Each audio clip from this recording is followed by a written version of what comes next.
What's popping? What's popping? What's popping? Welcome to No Blankets Podcast, where we engage in raw, unfiltered discussions that leave no topic covered up. Well, we rocking season 1, episode 11, entitled "The Leadership Accountability Collective Unity." And yes, it's your girl and your host, C. West. Please do your girl a favor. You know how we roll. Migrate over to the YouTube and hit subscribe and that notification bell to get alerts when we go live at No Blankets Podcast. Shout out to my sponsors. It's my girl, Team Money of Team Money Beats. She's in the lab on the ones and twos, writing them hits for the streets. What's up, little sis? Shout out to Ely Chandler and Chandler and Company for keeping our head game fly with her fedora hats for men and women. Check her out. Shout out to my undercover brother, Lance, the PI, process server, and private investigator. If you think your better half is creeping, then holla at your boy. Shout out to the hardest working man in the community. That would be Mr. Ronnie Cobb.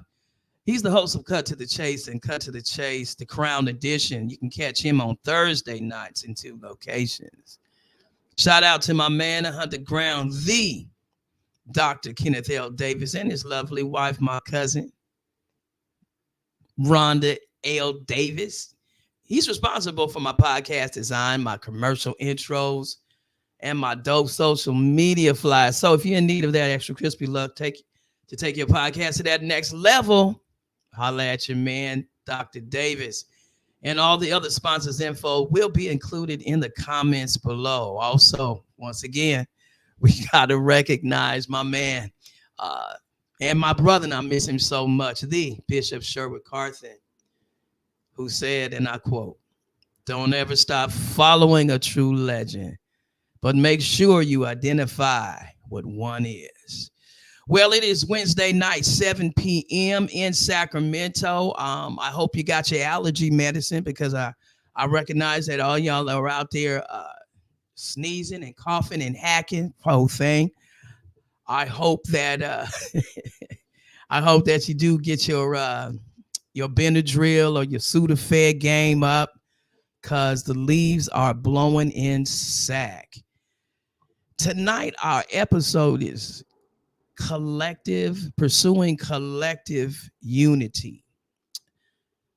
This last podcast interview with Jay King, I wouldn't say family that it had me shook, but I will say that it had me in a position to examine deeply about how I would respond to, do I want to win or do I want to be right?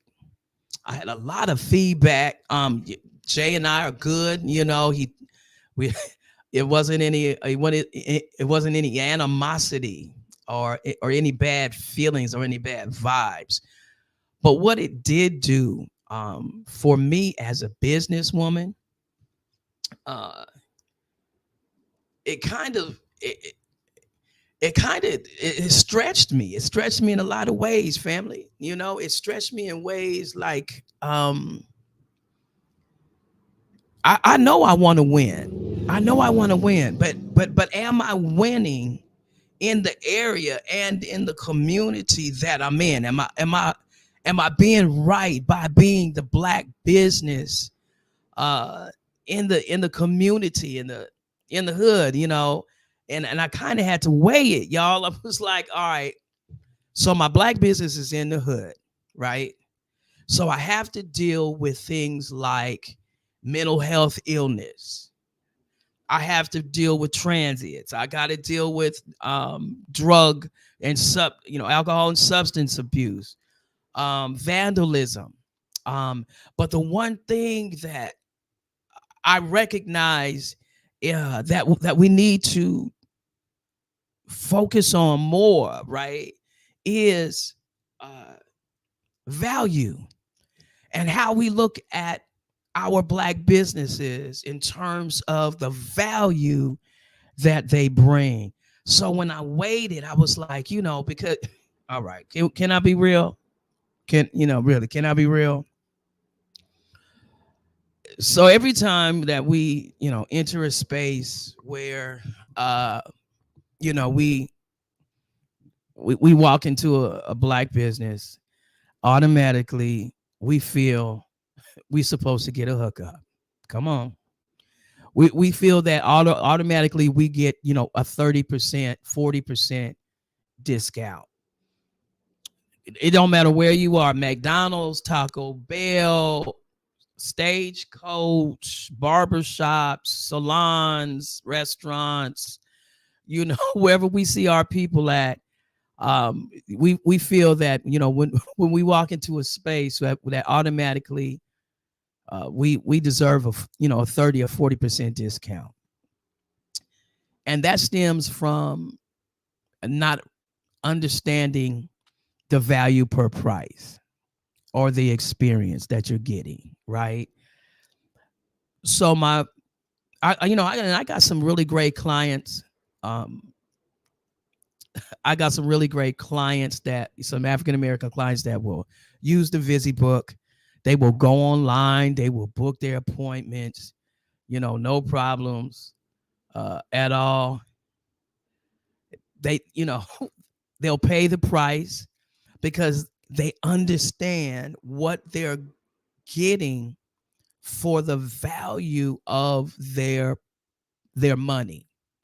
So they don't mind, one, paying for that value and that experience, and using the technology of the convenience of what, the Barber Lounge offers each individual, male and female. But then you got Pookie in there, Marcel Bradley. What's up, nephew? How you doing? Marcel says it makes it hard when you put a lot into your business, but your own people, don't value it. Yeah, absolutely, Marcel. And that's what we're talking about right now, bro. That's what we're talking about. We're talking about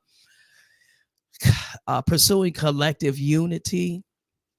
Now, what does that mean? Like, we're talking about, the internal parts of the issues that are surrounding, why we treat our businesses the way that we do, you know. And then my brothers want to negotiate, at the door, and take off their hat and tell me, hey sis, you know what I'm saying? Now, I only got I only got a little bit right here, you know what I'm saying? And this, so how much you gonna charge me? So I have to deal with that in the hood. But the other thing I, I struggled with when I was trying, because again, Jay gave us some tough statistics a couple weeks ago. I'm just now recovering.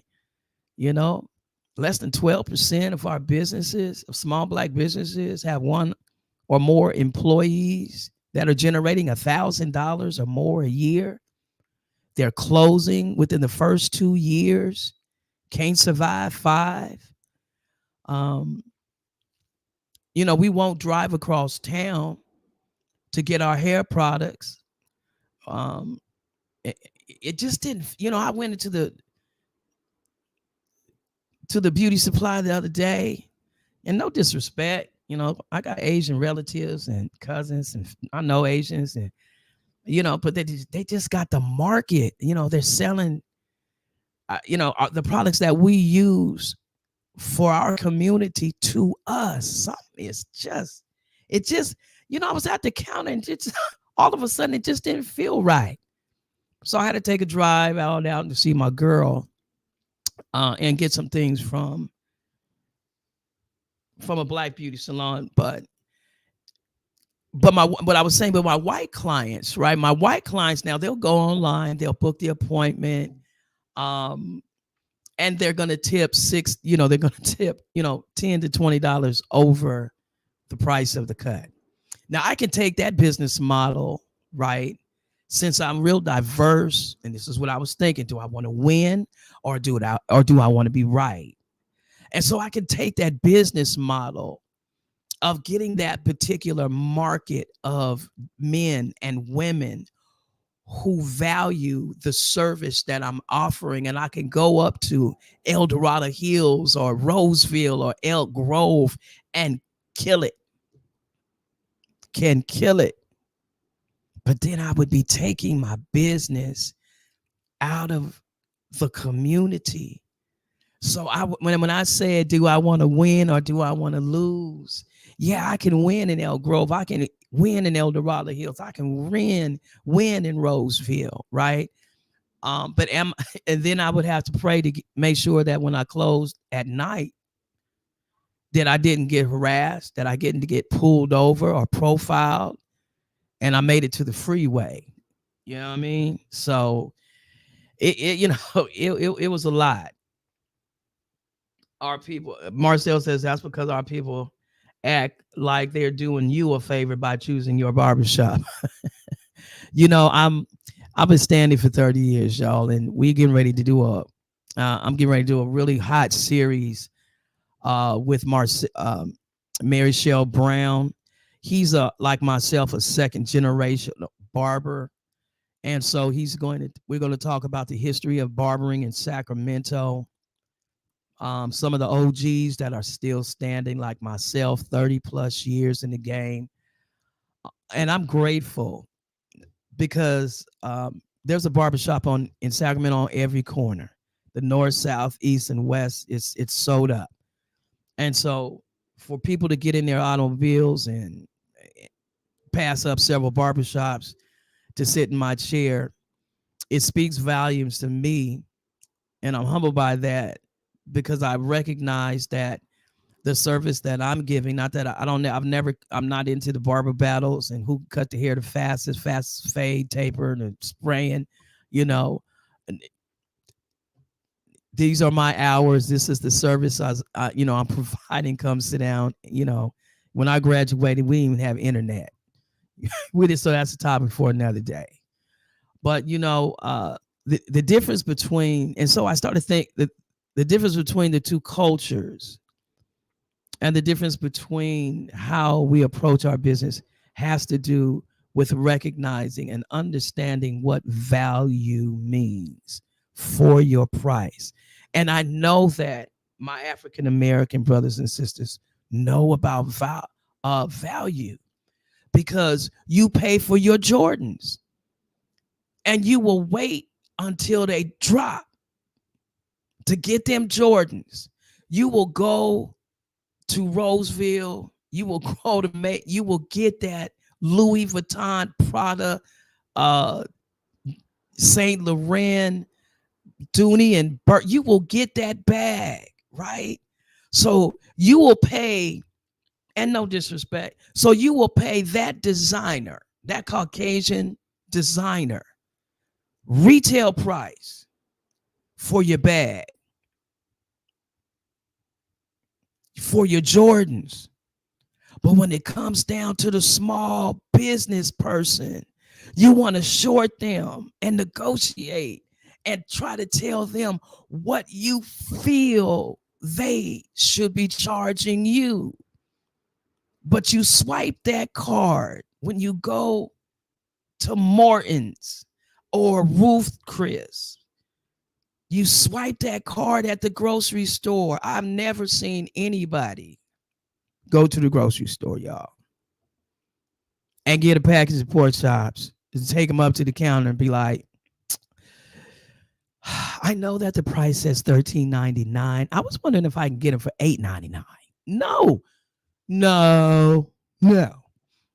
You know what I'm saying? You're gonna pay full price, right? You're gonna give Rayleigh's, you're gonna give food for less, Winco. You're gonna swipe your card and you're gonna pay for everything in your basket. I appreciate that too, Marcel. I'm gonna stay in the hood and I'm gonna keep teaching because again, like our topic tonight is pursuing collective unity. And we have so many external challenges. Like we have in 2016, right? We got a great awakening during the Trump presidential campaign, and we recognized that racism was in full force, right? Our country has never experienced racism in your face in the last 5 years. I mean, we've seen it clearly with the murdering of George Floyd and Ahmaud Arbery. We've seen it. It's disproportionate. It's so disproportionately evident. And I mean, COVID-19, the trauma of that, Black women dying of cancer at a very high rate. You got, we're the lowest to receive bank loans, lowest to receive home loans. So we got the systemic external issues that come against our small businesses, right? But then we have those internal differences and issues that make it hard for us to continue to walk in excellence. And I'll take a restaurant. Now, I love soul food. But what I know is that in our culture, right, we can't eat soul food every day. Can't eat it. We can't eat oxtails every day. We can't eat ribs every day, pork chops, smothered chicken, rice and gravy, macaroni and cheese with the, peach club. We can't eat soul food every day, right? But baby, when you want some soul food, all right, when you want, and it's a problem for me. When I get in my car, it's a whole ordeal now at 60. My mouth is watering. I got my mind set on that grub. I'm ready to smash. I already know what's on the menu because the first time I went there, it was delicious. Everything was so good. I posted it on Facebook, told all my friends, so I don't even have to call because I already know it's just gonna be delicious. So I get my, when you 60, you get in the car different. So you got to back in and then, throw your legs in, right? Don't laugh. Keep on living. So, when you're 60, you get in the car and then you drive all the way across town and your mouth is watering. You can't wait. Then you get into the restaurant and they tell you everything that they don't have.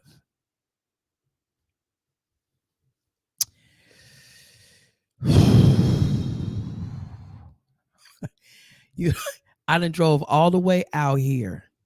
I drove 10, 15 miles just to eat your rice and gravy. I don't want nobody else rice. I don't like the way they fix it around the way. And the way that you do your barbecue, or the way you smother your chicken, or you know what I'm saying? The way that the macaroni and the way the cheese expands on my fork when I dip in it. I like the way your macaroni and cheese. I am set for my meal and I get there and 3/4 of the items are not available for me. Or you make an appointment and and you sitting in the parking lot for an hour, 30 minutes. And then you get a text, oh, I got to cancel. It's those types of business ethics that are internal, right? And then somehow in our mind, we haven't understood what is for you is for you, and nobody can take away what's for you. For example, to my Christians, the Bible tells us when the disciples asked Yeshua, teach us how to pray. He said, our Father who art in heaven, hallowed be thy name, thy kingdom come, thy will be done on earth as it is in heaven. This is the key line for me. He said, give us this day our daily bread. So you have to have a mindset that when you wake up in the morning, right? Everything that is for me today is coming to me. There's not a demon in hell that can frustrate, hijack, or delay what God has for me, the Most High, what he has for me today. Because he said, give us this day our daily bread. He didn't say next week, next month, next year. So you've got to have faith, right? That enables you to believe that everything that's within this 24 hours, the 8 of it or the 10 of it that you're working, God is going to supply. Hello, somebody.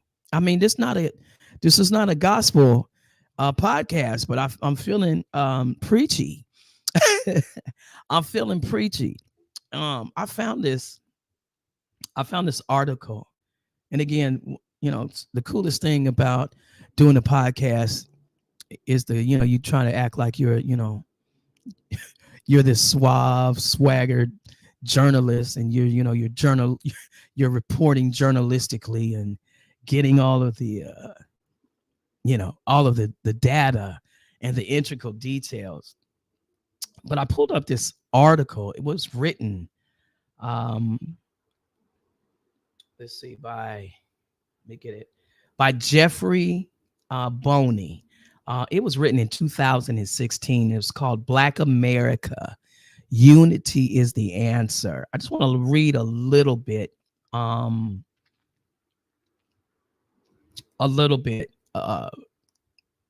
terms of a segue, okay? It says, the 2016 presidential race has shined the light on the disconnect between races in this country, and it has revealed a significant reality that civil rights acts merely has just put a Band-Aid on the underlying racial problems that have existed in this country for centuries. And it shows that it's something that has never been dealt with and that currently needs to be dealt with. And it goes on to talk about, again, external issues and internal issues, right? But you know how you read something and you wish you would have thought of it, and you want to take ownership of it, Oh, I wanted to. I just wanted to just say it and just act like it was just really smart. I was, it's freaking, ooh, sure, you're really smart, but I can't be a plagiarist, man. I gotta give credit where credit's due to this cat. And the Bible says in Amos 3:3, um, can two walk together except they be agree? Can two walk together except they agree? And I want to segue that into collective unity. It just seems like the internal, with all the external issues that plague small businesses, small Black businesses, we have to be accountable for the way that we see each other. All right. When I took a picture, I asked myself, do we have the capability of unity? And then I thought about the Million Man March. I thought about the Nation of Islam and pictures of the FOI. I thought about the Black Panther Party. I knew somebody personally from the Black Panther Party. I would just sit and listen to her game. Marcel, your grandma, Sharon Pickney, you know what I mean? Uh, Powerful woman. When I look at Israel United for Christ, the brothers in the purple and the gold marching in Chicago, can we collectively come together on one idea? Well, if we could just tackle one subject, we don't have to cure all of the ills that plague the African American community. But if we could just collectively come together, we don't know if we want to be Negroes, Blacks, African Americans, Africans, Hebrews. You, we don't have an identity. Our culture. When you're talking about African American culture, I'm not talking about post transatlantic, uh, westernized African American culture. I'm talking about what was our real identity. And that's a topic for a day. And trust me, I'm coming with it. I am coming with it. But in Genesis, it said, in Genesis 3:6, listen to what it said when we talk about collective unity. Listen to what God said. God's my man, Honey Grant. Look what he said. Check this out. He said, if as one people, remember the Tower of Babel. Okay, so this was time during the Genesis, was the Tower of Babel. Everybody was on one accord. Everybody had the same language. They had one mind, and they were going off. They were doing their thing, right? It says, if as one people speaking the same language, they have begun to do this, then nothing they plan to do will be impossible for them. That is powerful. That is powerful. Even God knew that if we collectively put our minds together and became one, walking in agreement and on one accord, how much we could accomplish.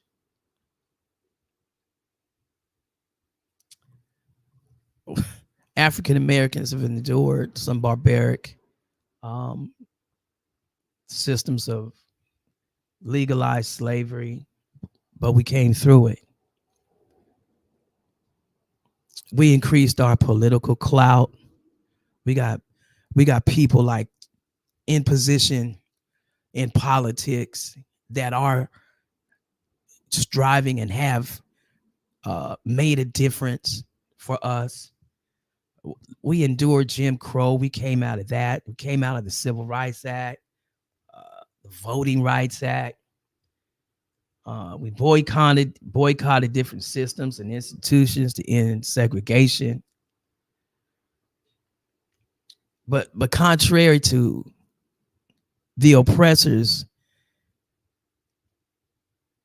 nefarious plot to destroy the Hebrew Israelite, the post transatlantic Hebrew Israelite, we're still here.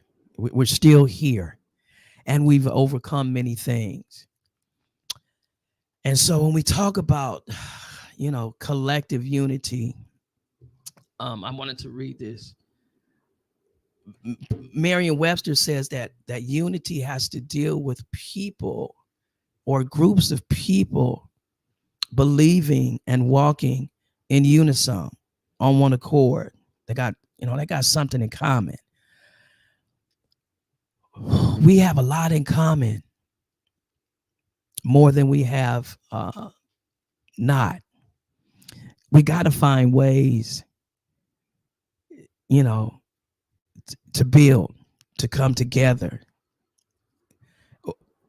Not trying to tackle every issue, but we gotta agree on one thing. I mean, we're never gonna agree. You got Republicans, you got Democrats.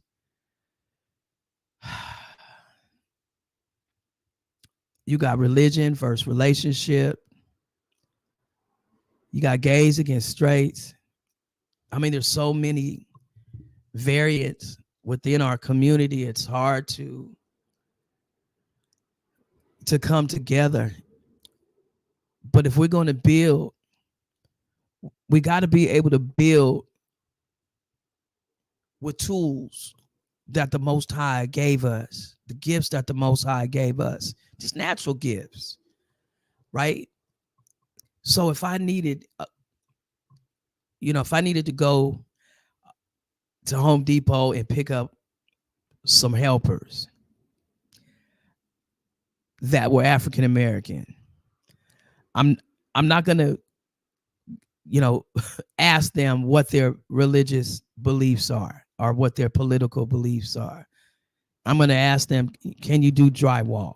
Can you build a roof? Can you lay concrete? Are you an electrician? And so if we can come together to build on the premise of the natural gifts that we're given and just kind of like exclude all the personal stuff, I think we would fare well if we just came to build, if we can agree, on one thing, and we can. I've seen it done. Look, remember what happened in Mississippi on the river when they came for the little security man. They came for your boy, and they thought white folks thought they were just going to jump him. He didn't have no protection, and it was F around and find out. We had we had people jumping off ships into the water, coming for that fade, for that smoke. So I know that we have the ability to come together, and I'm just not going to give up. And it took me a minute to get revived after that last interview. It was tough. It was, some of these interviews are tough. The information that comes out of these, these interviews, I put a lot into them to give you guys, some great information. And I'm not a victim here, ladies and gentlemen. I just want you to know this is not a sad story about woe is me. Life is good. I'm doing fine. My business model is working for me, right? And it's working for my clients. So I'm fine with that. My win is that I have perks. I have perks in the hood and in this building that supersede anything um, that could be designed in Roseville, Elk Grove, or El Dorado Hills. Trust me, I'm winning. And so I choose to stay. Uh, I choose to stay in the hood. I choose to serve my community, um, and in that, I feel like I'm winning. Now, will I become, rich serving in the hood?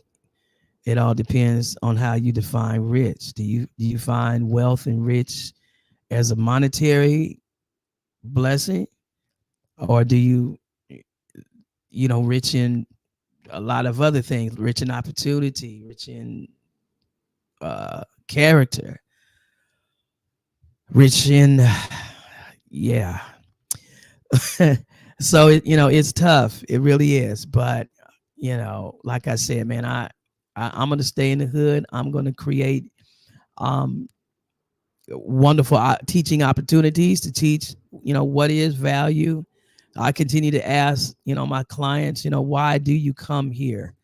And the answers that they give, the reviews that I've got on Google Business, on Yelp, um, keep me standing. They keep me standing. They keep me standing right here. So I'm grateful and I'm thankful to be a part of the one of the longest standing African American businesses and memorials here. This Old Timers Barbershop, right? Right across adjacent from another black-owned business, Morgan and Jones Funeral Home. And as long as I can see Morgan and Jones Funeral Home, and I'm not you know, set 6 feet under, as long as I can continue to look across the street and I can see Morgan and Jones Funeral Home, and it don't see me. And Titus is not putting. I told him Titus is Titus Green is one of the baddest embalmers in Sacramento, along with my sister LaDonna, formerly owner of what's the other black funeral home, Thompson's. Former owner of Thompson's Funeral Home. Those two, yeah. I told Titus, don't put no red lipstick on me, bro. Don't put no red. Don't put that.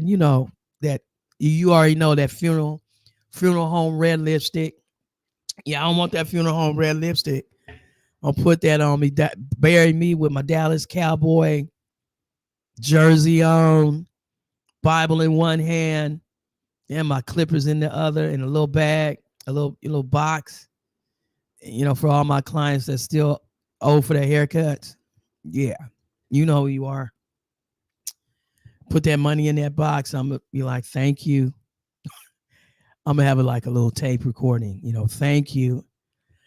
So yeah, that's the topic for another day. Getting prepared. Hope everybody's got their wheels, their trusts, and all their business in line, so we don't have to have no fish fries and car washes. I'll buy me a fish plate.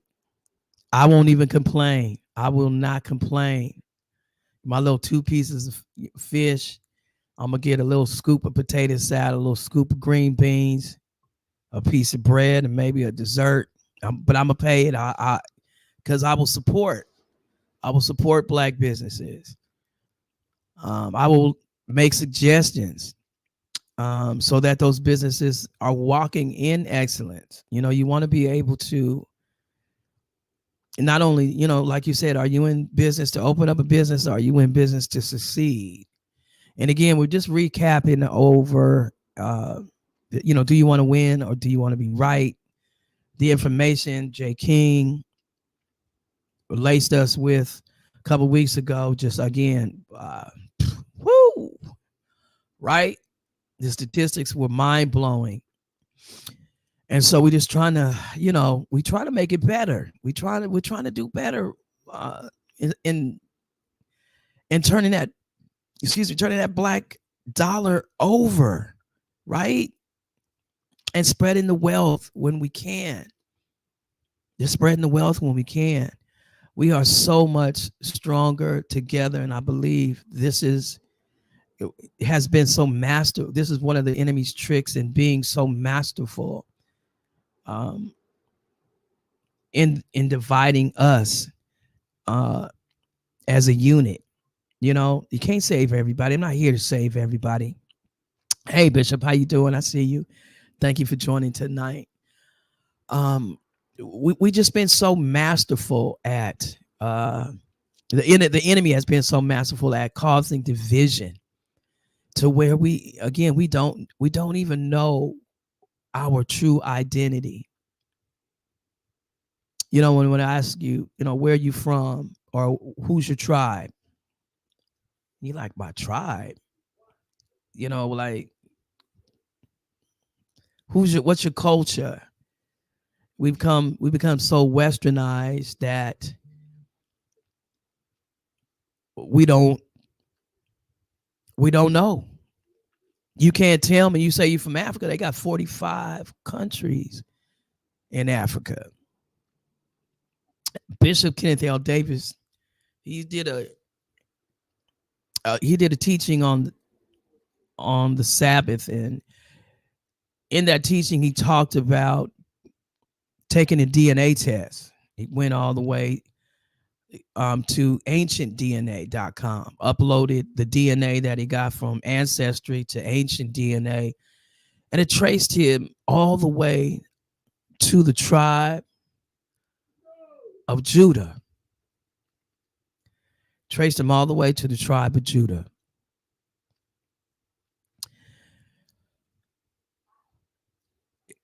No, to the tribe of Levi, right, Bishop? Traced him all the way to the tribe of Levi. So that was unmistakably, unmistakably, uh, without error. You can't tell him. And then I had an opportunity to trace my DNA. I traced it all the way back, also to the tribe of Levi, and it's amazing, because bones and blood they not gonna lie. Thank you, Bishop. Bishop, it's www ancient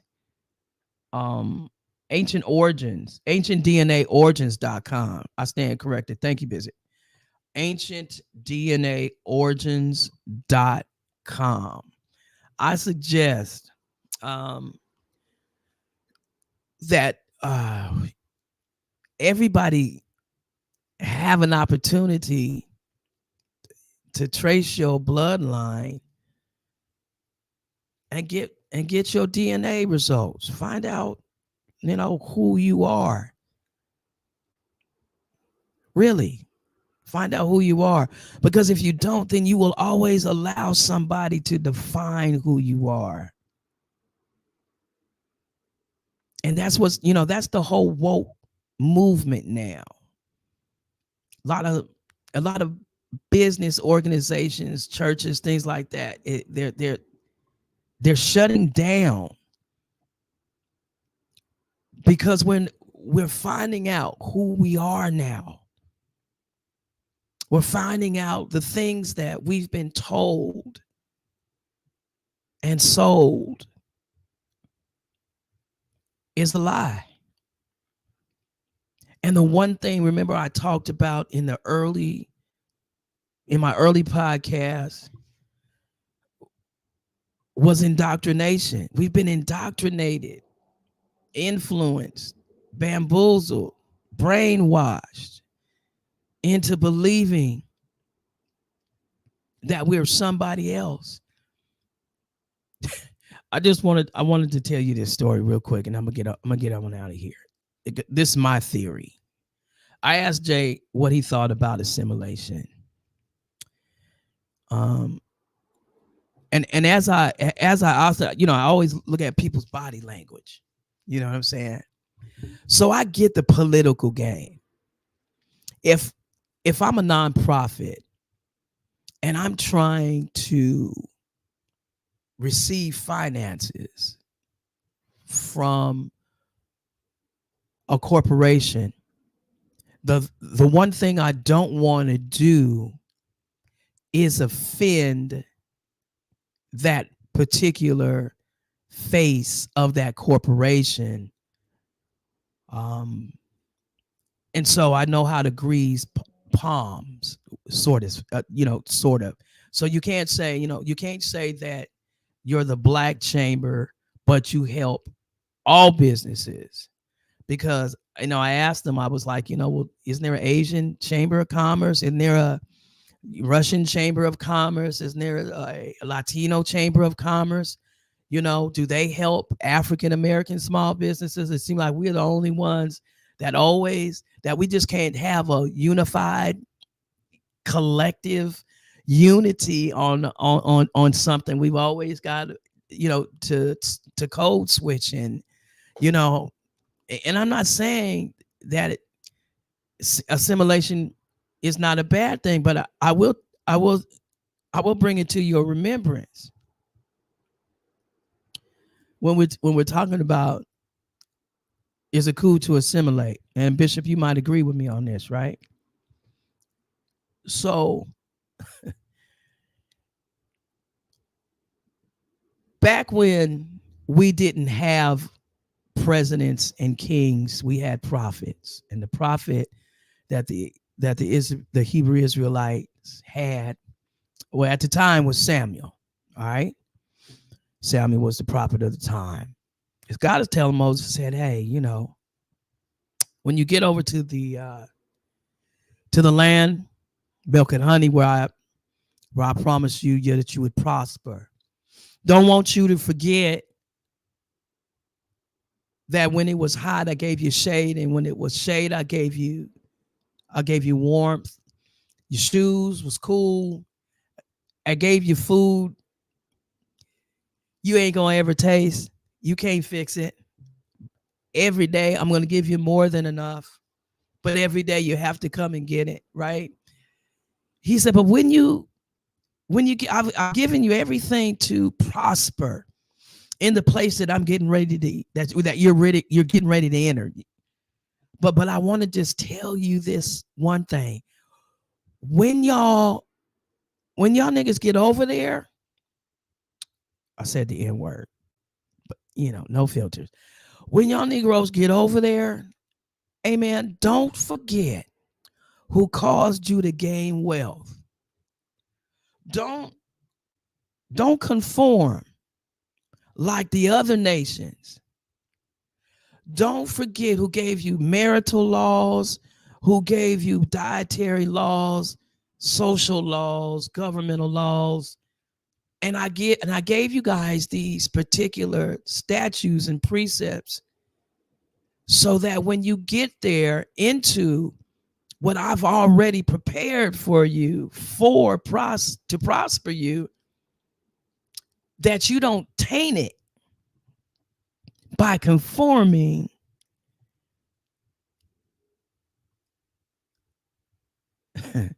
like the other nations. What happened? Them niggas got over there and saw that them other nations had a king. They came back and told Samuel, hey, Samuel, hey, man, hey, we want to be like the other nations. Go tell God, because, we don't want to talk to him personally. We tried that and it wasn't cool.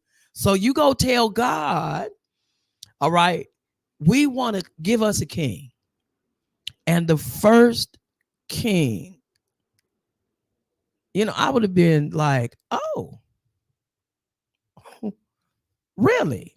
So God was like, oh, really? Okay. You want flesh to lead and guide you? All right, well, all right.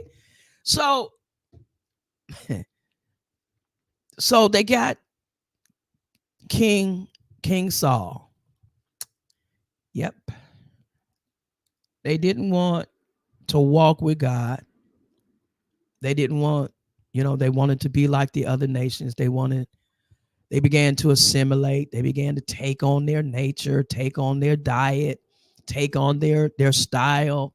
Isn't it, and if you look at it from this perspective, There's never was a king until the first king, and that was, you know what I'm saying, I'm talking about the Hebrew Israelites. I'm not talking about pharaohs and all that, yo. So slow down.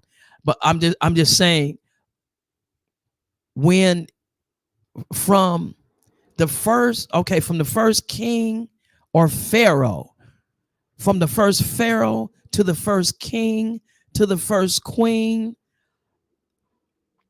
to the president, 46th president of the United States, we haven't gotten it right. Ever since we turned our backs on God and assimilated, meaning like we turned from his precepts, his laws, his statutes, the things he said, if we took into the promised land, that we would prosper. When we turned our backs on that, we have not been right since. Have you noticed we're on our 46th president and not one Republican has got it right? Not one Democrat has got it right. Not one. Not one preacher, not one denomination. We're divided. We don't know if we want to be Baptist, Pentecostal, Church of God in Christ, non-denominational, Seventh-day Adventist, Mormon, Jehovah Witness. We can't even agree on what God's name is. We can't collectively agree on what God's name is.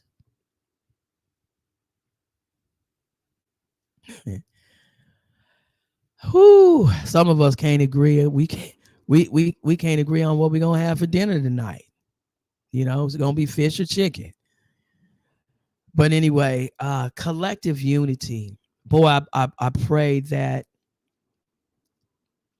at least 30% of Sacramento will come together on one principle. You know, we can't, Black lives just can't matter when a white officer kills a Black man. Black lives has to matter when somebody from another hood goes into another hood and sprays it up. You know, I don't see Black lives matter then. So Black lives have to matter, and we've got to be accountable to one another, to each other, for each other. I mean, I want to win collectively. I mean, I get we're at a time where, you know, I'm gonna get mine. I hope you got yours, right? And some of us don't even care what somebody else's, you know, I don't care if you don't have yours. I'm gonna drive my car into my neighborhood.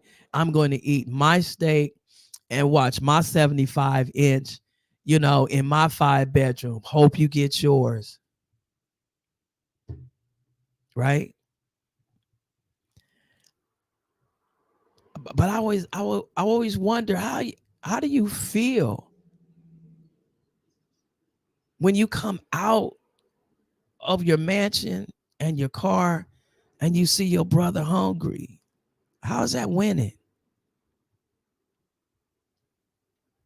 How's it winning when our young people came, they, you know, they're not graduating at a higher rate? Or how's that winning as a unit? And how do we fix those things? How do we actually apply application? You know, knowledge, they say knowledge is power, but knowledge is only power if it's applied, right? So how are we going to apply the knowledge that we're given? Y'all get that game every Sunday on how to be a better you as it's in relationship to the Most High. How are you applying that in your family, on your job, with your children, in your community?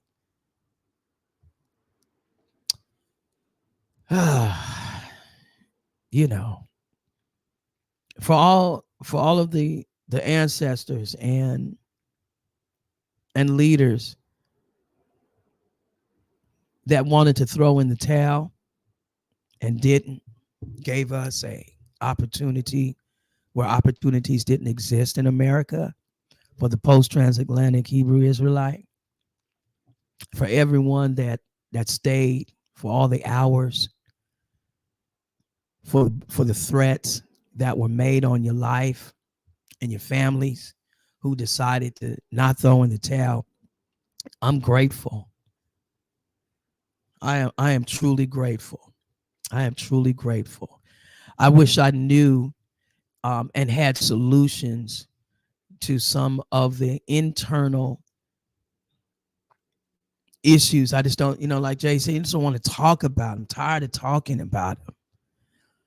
I wish we just could all over, across the globe, if we could have one thing that we attacked as a unit. I mean, look at the Black Wall Street. Look at Allensworth. So I know that we have it in us to do. I hope that we don't get tired of doing well with one another. Um, you know, like I said, I'm gonna stay in the hood. I'm gonna stay grinding. I'm gonna stay being visible as a black woman, female barber, as a black woman in business, and providing, an excellent service for my community. I feel that I'm winning in that area. And shout out to every other barber that feels the same way. There's enough heads out here for all of us to eat. I don't think we should be throwing shade, but then again, that's a topic for another day. I don't know if we'll ever be able to get rid of envy and jealousy. That's a cold thing. But again, I got some real power hitters coming, and we're going to talk about the industry because it has changed. The barber and cosmetology industry has changed since I graduated in '94. Again, there was no internet, and now I find myself having to multitask. I got to cut hair. I got to be a videographer. I got to be a podcast, influencer. I got an IG. I start off taking pictures, and then I forget. I'm like, oh my God, he walked out. I forgot to take the after picture. It's so much to do. Everybody's pushing content. You got to be on your social media, 3-4 times a day. People, and then people want to see you, Cheryl. They want to know about your day. I mean, you know what I mean? I got to talk behind this chair. Then I got to set up microphones and cameras. It's a lot. It's a lot to be above average in the 21st century. And we're going to talk about the way things have changed in this industry. I got Jackie Iced Out Barber coming. I have Mary Shell Brown from what was it, Brown? I can't remember, Brown's Barbershop. And hopefully I'm gonna get that big head Lonnie Horner and Jamel from United Barbers. Are they just getting back from the Connecticut Barber Battle out there? I went to the Las Vegas Barber Battle, and that was awesome. Got a chance to meet Jackie. She is Floyd Mayweather's barber, and so she's doing big things in the industry. So she's got a lot of game that she's gonna drop. And again, we're gonna talk about the history of some of these great leaders and what it really, really takes to be successful as a small business, and what value the industry brings to the community. Once again, it's been a blast. Again, we recapping off of, do you want to win or do you want to be right? Pursuing collective unity. I don't have all the answers, but I do believe that we are able to walk together in agreement and to be a powerful, powerful economic, educational, and spiritual force within our communities. You know, so I'm going to keep standing. I'm going to keep fighting. I'm going to keep pressing. Uh, and there's nothing that you could do about it. So I love you. And I'm going to continue to pray for each and every one of y'all. Thank you for tuning in tonight to No Blankets Podcast. Don't forget, migrate on over to YouTube. Hit that subscribe. Hit that alert so you'll be alerted to the next time we go live. Again, when you walk into that space, be the amazing in the room. It's your girl, C. West. You've been watching and listening to No Blankets Podcast, and I'm out.